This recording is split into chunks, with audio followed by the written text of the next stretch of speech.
Kahit bali-balita na, hindi pa rin tuwirang kinukumpirma ng ating pambansang kamaong si Manny Pacquiao kung si Timothy Bradley na nga ang susunod niya makakasagupa.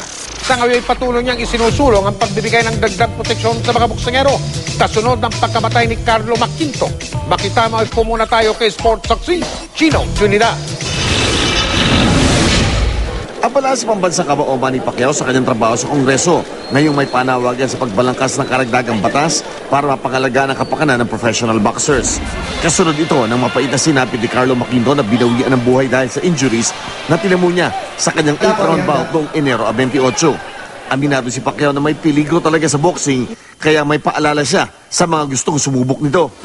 Kung ang hilig nyo sa boxing is magboksing-boksingan lang tapos bawat laban tatanggap kayo ng maraming suntok, mabuti pa maghanap na lang ng ibang trabaho kaysa yung ipagpatuloy nyo yung pagbuboksing.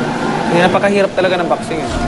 Alam ni Pacquiao na mahaba ang panahong gugugulin sa investigasyon at pagbabalangkas ng batas kaugnay ng sinabi ni Maquinto. Sa ngayon, kailangan muna raw itaas ang antas ng kaalaman ng boxing trainers na siyang may pangunahing responsibilidad at pananagutan sa mga boksingero.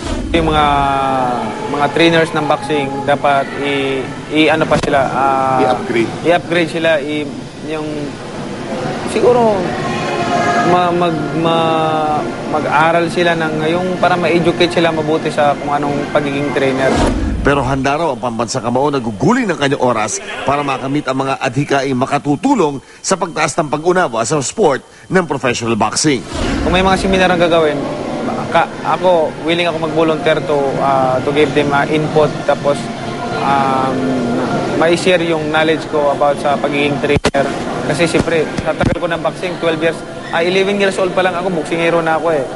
No? Alam ko lahat yung pagiging trainer.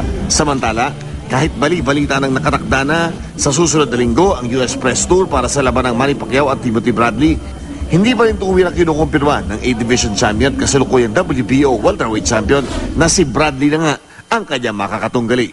Hindi pa kami nag-usap ni Babarom. So, may posibilidad na Bradley pero hindi pa sigurado. Chino Trinidad, Nakatutok, 24 oras.